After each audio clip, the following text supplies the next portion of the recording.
This is Note Taker 15, Changes Over Time.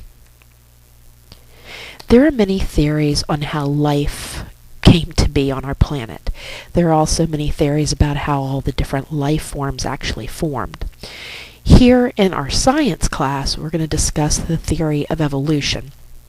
And we're going to be talking about evolution as a way things have changed over time. So during this first note taker, the first video you're going to watch today, which is Note Taker 15, we're going to look at the different evidences that scientists use to support this theory. Now, we just finished talking about genetics, and one of the last topics we talked about was mutations, and these mutations happen randomly. Now, when we talked about these mutations, we talked about how they could be good, they could be bad, or they could be neutral. Now, during the history of our planet, as far as life has existed, these mutations of the genetics over time have produced new or slightly different living things.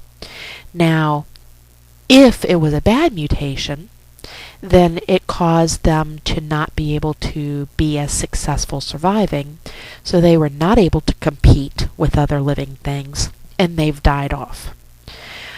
Others had good mutations. They were able to survive and reproduce because they were able to fit better into their environment.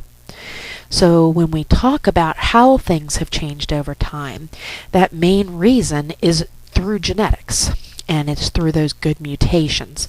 The good mutations have survived, and we have records of them. Bad mutations, they were not able to compete, so they died off very quickly. Now, in our science field, we love to have evidence to support what we believe in.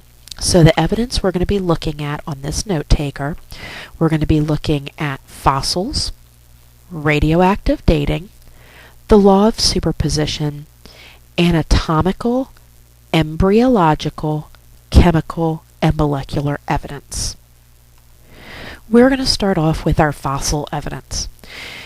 About 65 million years ago, there was a mass extinction. A mass extinction is when lots of things all die at one time. And 65 million years ago, not only did the dinosaurs die off, but about 95% of life on Earth, different types of life, died out. It wasn't just dinosaurs. It was other animals. It was plants, fungus, protists, bacteria. 95% of all living things died out and were no more. Now, when dinosaurs died, the soft parts of their body actually decay. So when the dinosaur first dies, other animals come over, may eat some of that flesh off of them, but the rest of it decays off. Then their bones, over time, get buried in the mud and the wet sand. And over time, with the pressure of the earth, along with the chemical changes that occur, the bones turn to stone and become what we call fossils. So the definition of a fossil is the remains or evidence, and we're going to talk in just a second what that word evidence means, of a living thing. Now, most of the fossils that we have found are not complete organisms.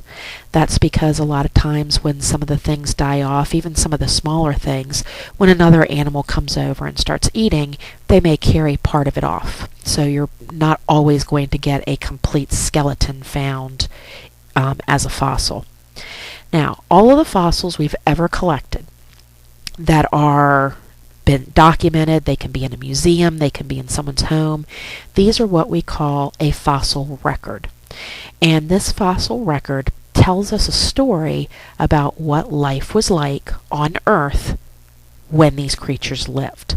So it can tell us what they looked like, or how, what their structure was.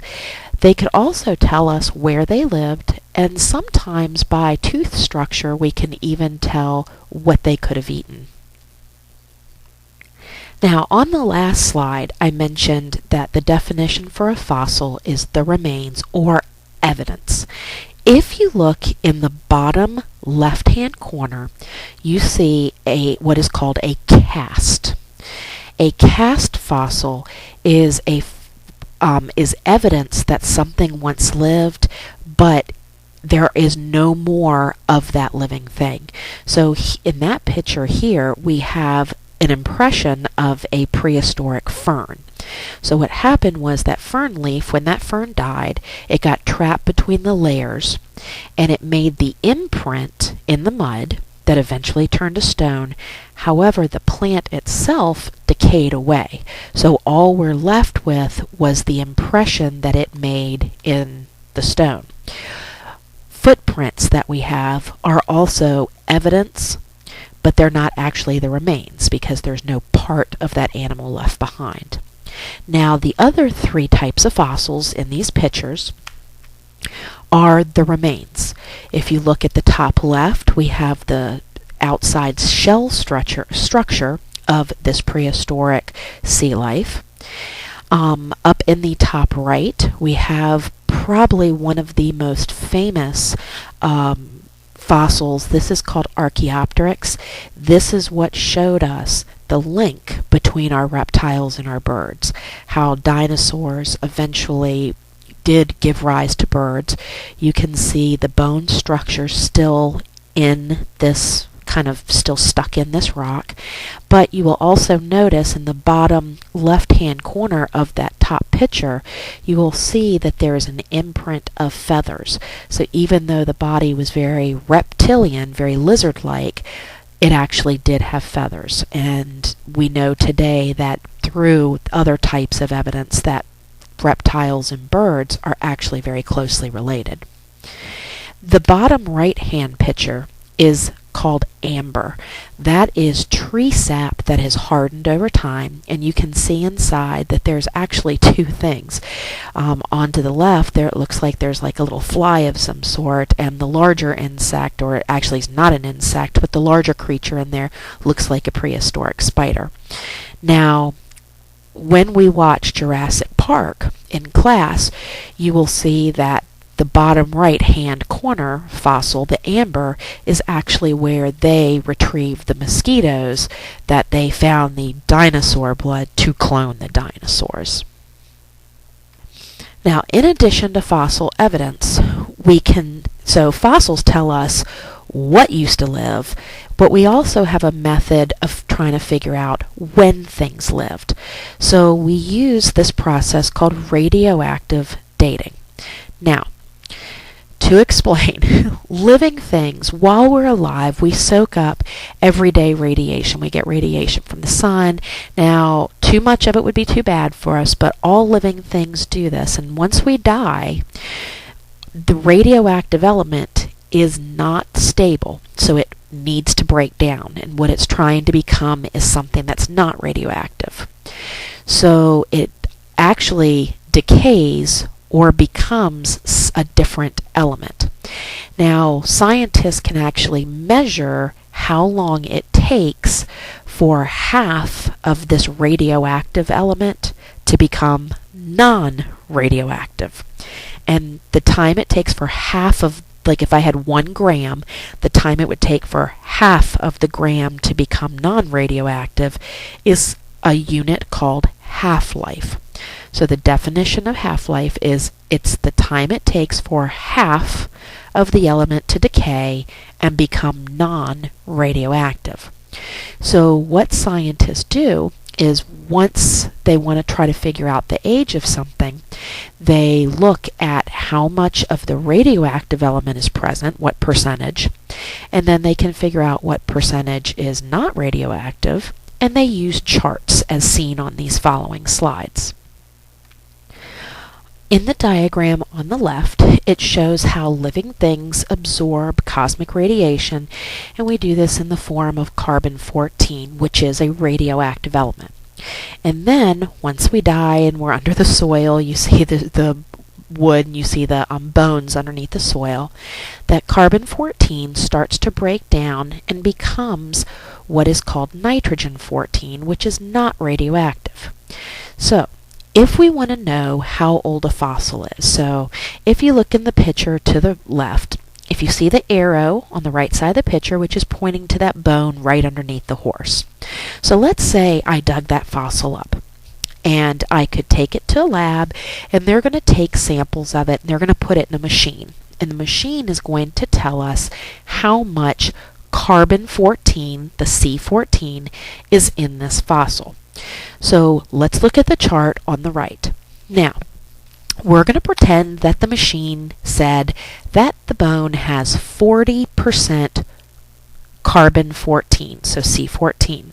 So I'm going to look on the left side of the graph, and I'm going to go up to where it says 40. Then I'm going to move to the right until I intersect or touch the red line, because the red is the carbon. Once I hit that red line, I'm going to drop directly down, and you'll notice that I end up somewhere between 5,000 and 10,000 years. So what that chart is telling me is that bone that I dug up is 7,500 years old.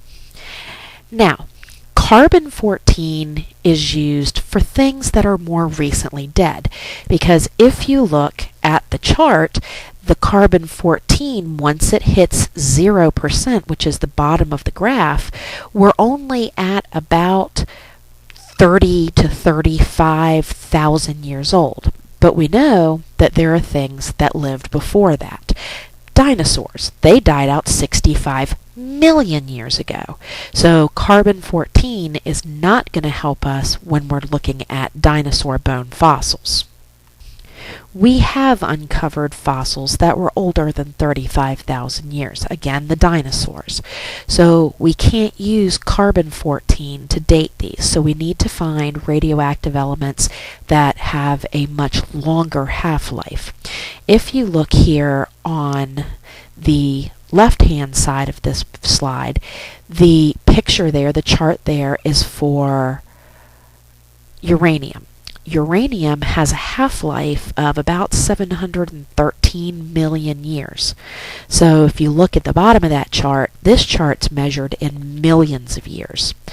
If you look at the chart on the right, when we talk about rubidium becoming strontium, that is in billions of years. So charts like these allow us to go and get the absolute date of things that are much older. So these are the charts we use for the dinosaur bones, or the chart on the right is what we used to guesstimate our age of our Earth at 4.3 billion years old.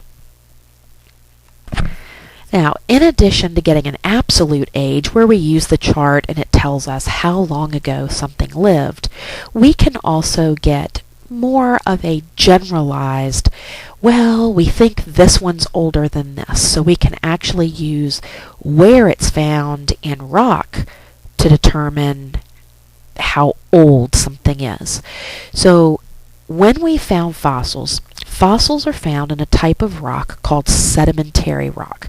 That's layers of sediment that pile up on each other. So they form layers, and determining or depending on what layer we're in determines how old that fossil is. So we have a law. The law of superposition states that in sediment rock layers, the deeper we dig, the older the fossils will be. So the layers at the bottom will have older fossils. The layers at the top will be younger fossils.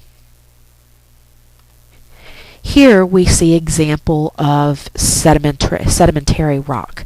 So you see it's in layers, and there are different things that you notice going on in this picture. If you look at the lower layers, you should notice something about the types of fossils that are there. You should notice that these are sea-dwelling animals.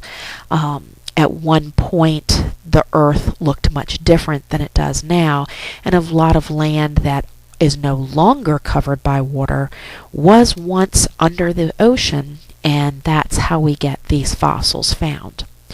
So if we look at these layers, you can notice that at the very bottom layer, those little creatures are called trilobites. We can say that they are older than the footprints found in the fourth layer down. So in the fourth layer down, you'll see that there are some footprints, and it looks like there's some leaf fossils there.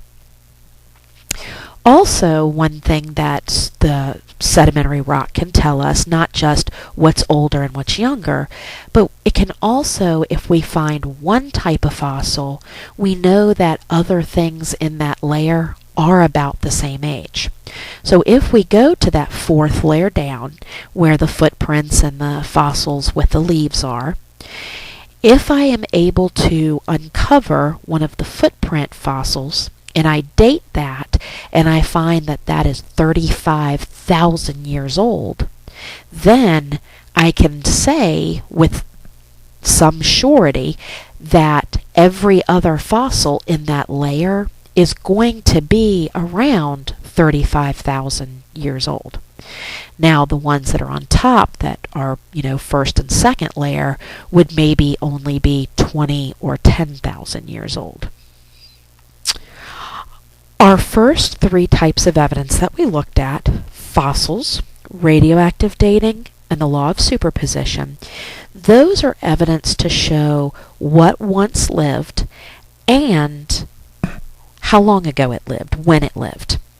But I wanted to take this break really quickly in between to remind you that the reason we're talking about all this is because things have changed through time. And I want to remind you that it is mutations that cause these changes. Now, I mentioned that if it's a good mutation, it increases their chance of survival. So we're going to, from this point out, we're going to call good mutations, we're going to call them adaptations, because these good mutations help the living thing, the organism, adapt so that they fit in better to their environment. Organisms that are better adapted to survive, they're the ones that get to live, they're the ones that get to reproduce, and then they pass those good mutations, those adaptations on. And what we have found is that over time, after enough good mutations, enough little small adaptations happen, it changes a species enough to where it becomes a new species. So this is where we get new types of living things. Now, the next four types of evidence we're going to talk about are going to show a little differently than what we've already been talking about. These are going to show how living things are related to each other. Now, we're going to start by looking at anatomical evidence. Anatomy is your physical structure, how your body is made up. So, in the early 1800s, there was a French biologist, Jean-Baptiste de Lamarck. He looked at all sorts of living things, and he came to the conclusion that quite a few people did, that things had changed over time. So what he wanted to do was to show how living things were related to each other, and he used their anatomy to show this. So what he did was he looked at the skeletal structure, and he looked at the bones of a human arm, a bat's wing, a whale's flipper, a dog's leg, a cat's leg. And if you look at all those things I just mentioned, you'll notice they're all mammals, types of mammals. And we're going to study mammals later on, but these all belong to a group that's very similar. And what he noticed was, even though each of the things I just mentioned, the arm, the wing, the flipper, and the leg, even though they all had different jobs, the arm helps us grab and hold things, a bat's wing helps it fly, a whale's flipper helps it swim, and a dog's leg helps it walk or run. Even though they have different jobs, the structure of the bones are similar. So, we're going to see the prefix that we've seen when we studied genetics. Homologous has that prefix homo, which means the same. So when body structures are similar, they are called homologous structures. So I'm going to show you a picture in the next slide. If you look here, the human arm, the cat's leg, the whale's flipper, and the bat's wing, again, even though they all have different functions, they all have the similar bones in the same pattern.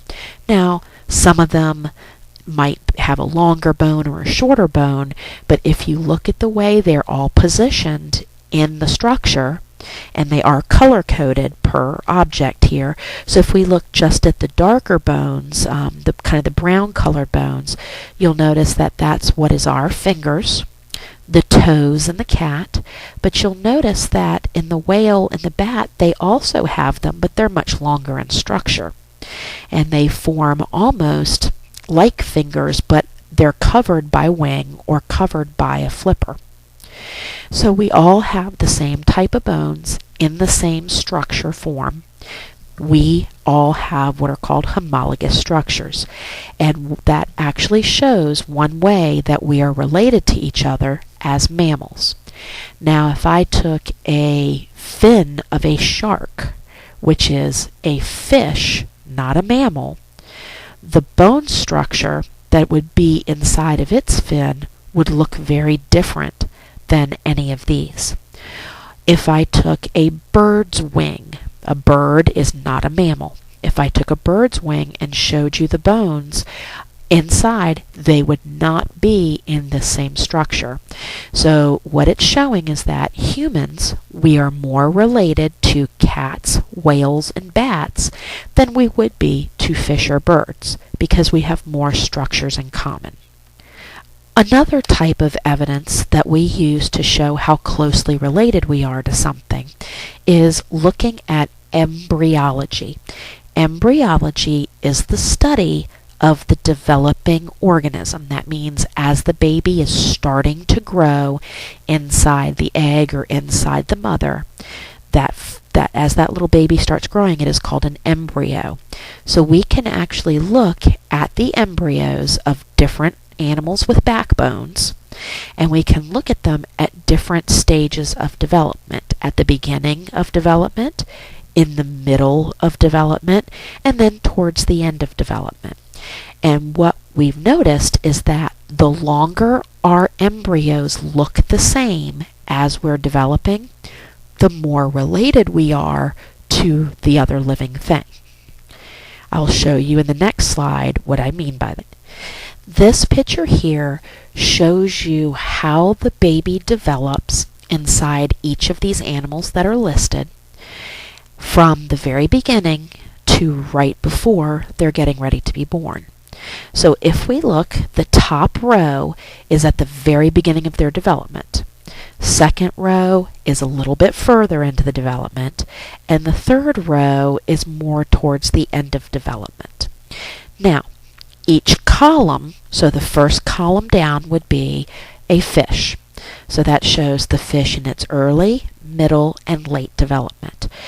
Now, if you look across the top row, you'll notice that we were not very cute when we were starting off as a baby, but you will also notice that all of the pictures there look very similar to each other, whether it's the fish, the salamander, the tortoise, which is a turtle, the chicken, the pig, the cow, the rabbit, or the human. You'll notice top row, we all look similar.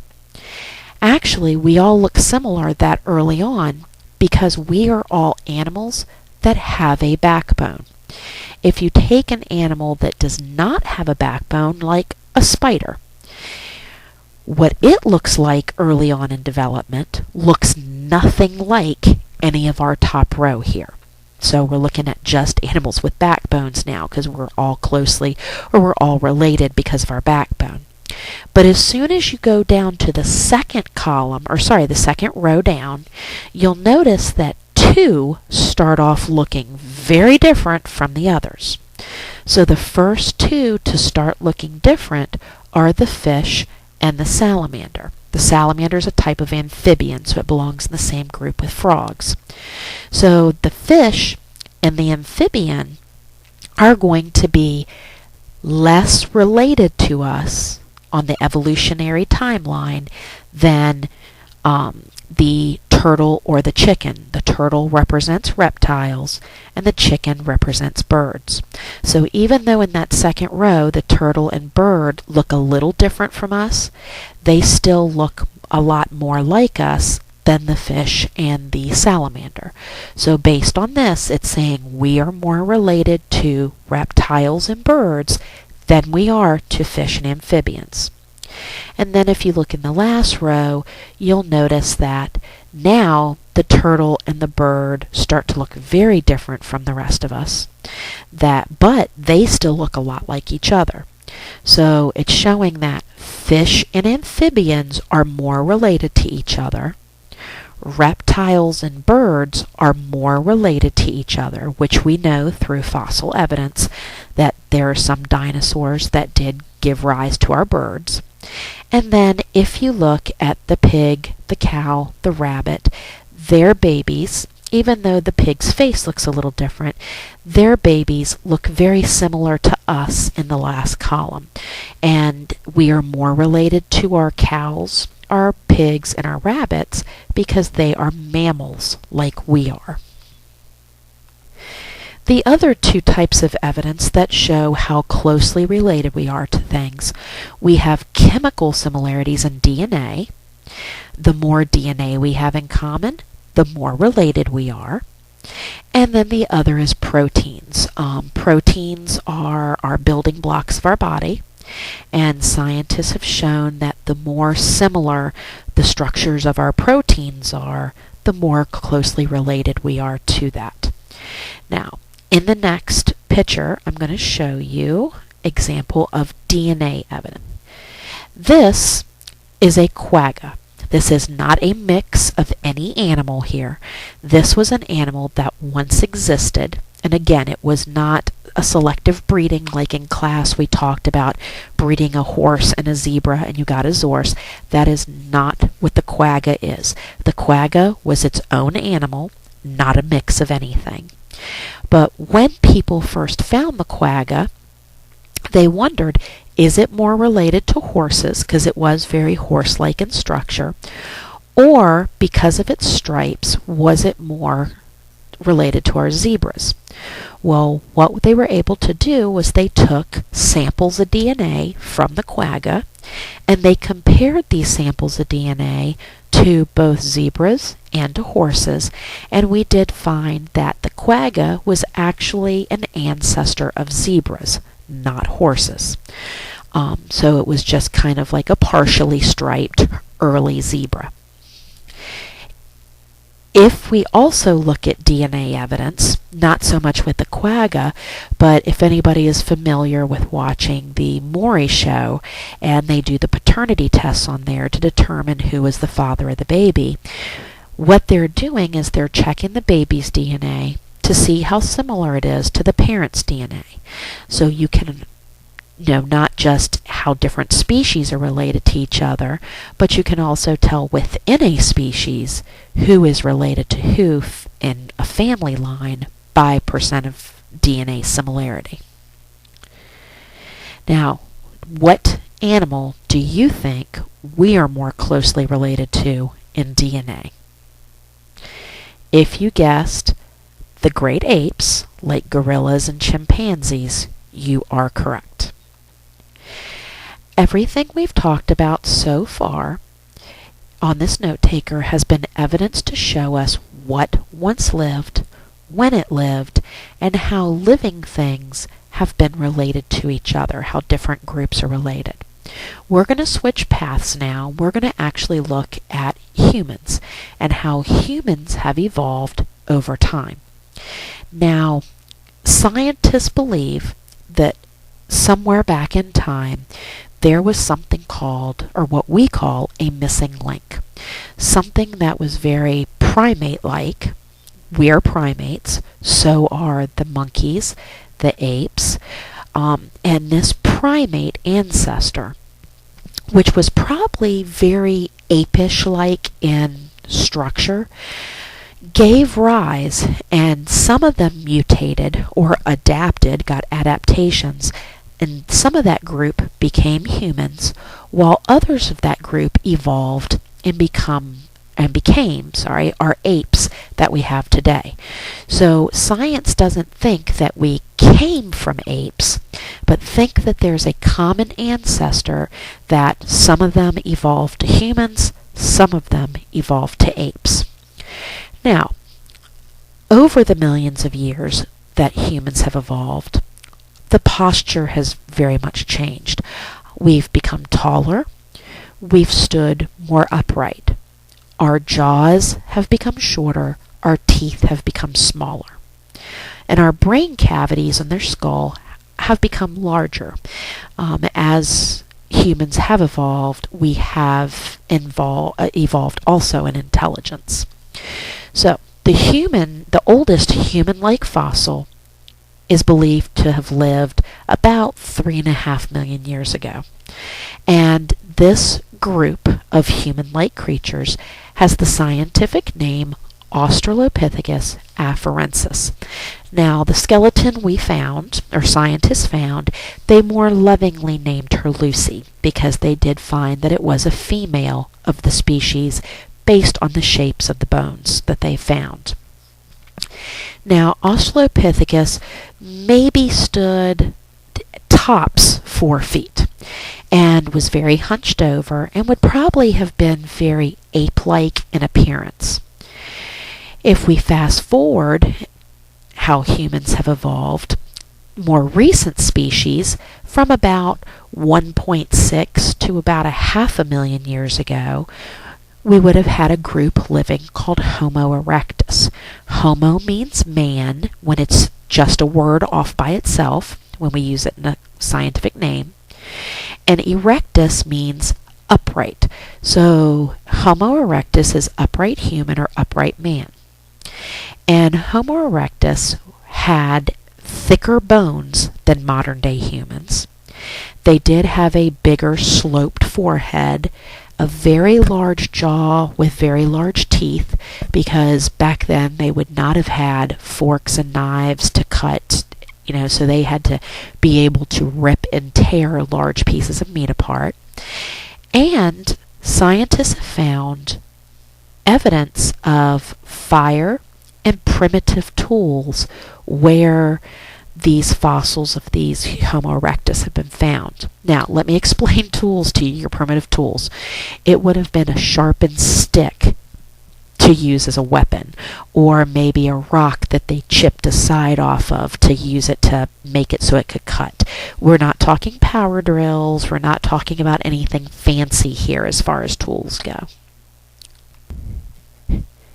About 500,000 years ago, another species of human appeared. Because this one had a larger brain cavity in the skull, we gave it the scientific name Homo sapien, and that means wise human. And we found that there were 2 types of Homo sapiens. We had Neanderthals, which lived a little bit longer ago, and then we had a group called Cro-Magnons. The Neanderthals would have been a little shorter than modern-day humans. There is evidence from where we have found the fossils of these Neanderthals that they were able to hunt, they were able to fish, and they probably cooked their food before they ate it, and made probably still primitive but more advanced than Homo erectus the tools. We would have had maybe a sharpened rock tied to a stick now to make a weapon out of. Now, there is also some speculation about whether Neanderthals had any type of religion, because before we started finding Neanderthal fossils, the earliest religion that we thought we had dated back to as far as burying the dead would have been the Egyptians, the ancient Egyptians.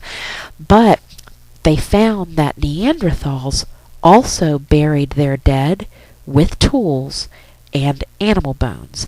And it was sometimes in patterns that made scientists believe that there was maybe some sort of religious ritual behind this.